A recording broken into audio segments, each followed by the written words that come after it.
Quran, we already said the Quran is the holy book, does not counsel the idea of turning the other cheek. However, it supports the idea of forgiveness, the idea of returning good for evil, with the condition when the circumstances warrant. What does that mean? When it's useful. And if someone gonna come, let's even take it figurative or take it exactly the way it came. Turn the other cheek. Like someone who gonna come every morning and slap you in the face. You're gonna turn the cheek. Okay, after a day, 2, 3 months, you're gonna keep doing that? And I guarantee as a dentist you're gonna have jaw problem after a month or so. But the issue is, Islam does not counsel this idea just like that.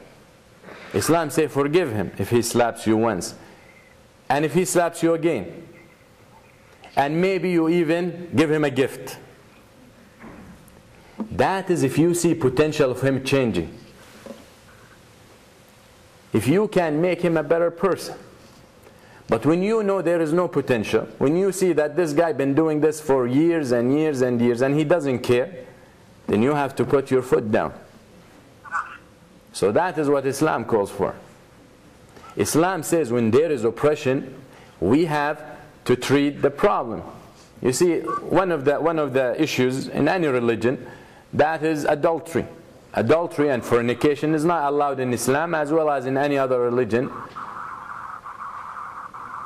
But today in a society that has deviated from the godly laws and from using even their mind, because a human being has become so arrogant, thinking that he has the power and he can rule over God. Then I want to ask the designer and the engineer who designed the Titanic when he said even God can't sink it. Where is the Titanic today? So the whole thing is, when it comes to adultery, even before the Super Bowl, there was an argument in the media because there is a website wanted to air an ad during the Super Bowl. You know what the ad for? You know who watched the Super Bowl? You all know who watched the Super Bowl. I don't, but you know who do. But a lot of kids. You know what the ad for? It's a website that has 1.4 at that, maybe 2 months ago or more. I don't even remember when the Super Bowl is. But an ad, it's a website with 1.4 million people. You know what it is for? For adultery.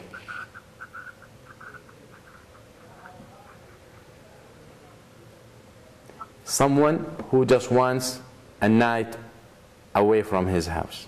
That is what the website.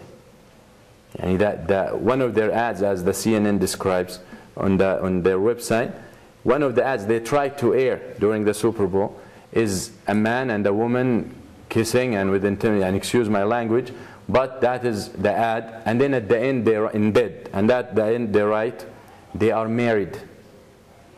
And then the screen will flash, but not to each other. That is the ad. That is the world we live in. And if we don't catch ourselves, we will. On the Associated Press, 2 kids or 5 kids in a school between the ages of 9 and 11 in New Orleans. Between 9 and 11, the teacher doesn't show up. One of the kids stand at the door to watch out when someone comes. The other 4, 2 girls and 2 boys between age of 9 and 11, starting having intercourse in the class. That is the society when they call for freedom. So when it comes to adultery in Islam, God does not say do not commit adultery. God says do not come close. There's a big difference. What that means is do not, anything that might lead you to adultery, it's forbidden. There are things that are permissible.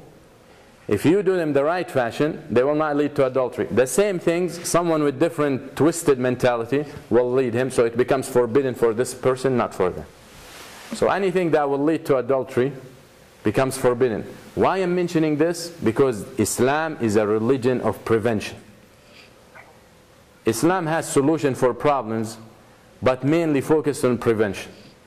Your mission in life as we believe, is to serve God. Now, serving God doesn't mean you stay in the mosque or in the church. Serving God does not mean 24/7 you're reading the holy book. Serving God does not mean you don't get married, but on the side you can have girlfriends and then marry them and change your faith, or molestation. Islam doesn't say that. Serving God is following His commands. His commands in the way you live. His commands, Islam is a religion, a way of life. Islam talks, Islam in the Quran and the tradition of the Prophet. Social issues, parental issues, financial system, complete financial system Islam has. Even now in Europe, they are considering establishing or applying the Islamic law, financial law in their banks. The havoc in the world financially for one reason: usury, also known as interest. They call it interest. But is it interest for whom? For the rich people, for the lenders. Have you ever borrowed money and they gave you interest? You didn't take interest if you borrow. You usually take, the people who take interest are the rich ones. So it's interest for specific people. That's why we don't call it interest in Islam. We call it exactly what the Bible calls it and what the Torah calls it: usury. They're taking advantage of you.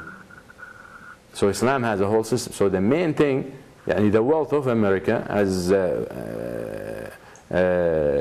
finance guy in University of Oklahoma, he said in 2020 or something, the wealth of the United States will be in the hands of 10 families. Which I think 220 is too far. I think it is already. So the idea is, Islam is a way, it talks about this social, financial, economical, religious, political, every aspect of life you will find in the Holy Book or in the tradition of the Prophet. So Islam is not a passive religion, like turn the other cheek. Islam solves problems. So supposedly when Islam is practiced, when you find people or a whole continent full of disease and full of pain and full of starvation and famine, Islam doesn't say send them food only. Islam says who's causing the problem. We will feed them, we will take care of them, but at the same time, who's causing the problem so we can treat it. But today, the way it's being resolved, literally, and you can look into this, the food in one hand and the Bible in the other hand. That is how it's being solved in Africa. All those missionary groups that you see adding and all that, you donate money for, it's not their purpose to feed. In one hand they're giving the Bible, and in one hand they're giving the food. Take the Bible, we give you the food. And we witness that. That is not the way you spread your religion, on empty stomachs. Islam doesn't talk about that. You see, one of the facts I want you to understand, Islam is a religion of heart. What does that mean? What does that mean? What that means, if your heart is not present when you do the action, it's not acceptable. You can pray 24/7. If your heart is not present, your action will not be accepted. That's why you find in Islam, in the Quran, it says the hypocrites are in the lowest level of the hellfire. The hypocrites. Now those hypocrites are considered Muslims. In life, they're considered Muslims. So they're even lower than what we believe, non-believer, a Christian or a Jew or a Hindu or whatever, who's not Muslim. So the hypocrites who say they're Muslims are lower than them. Why? Because they did not believe in their hearts. So the point is, Islam is a religion. You have to have feeling in your heart when you are worshiping God, when you are declaring your testimony to worship Him. So if I come and force you, as they claim that Islam spread by the sword, which is the other term, if Islam spread by the sword, and Islam says you have to have the intention for your actions to be accepted, and that intention has to be sincerity for God. So how I can force anyone to be Muslim?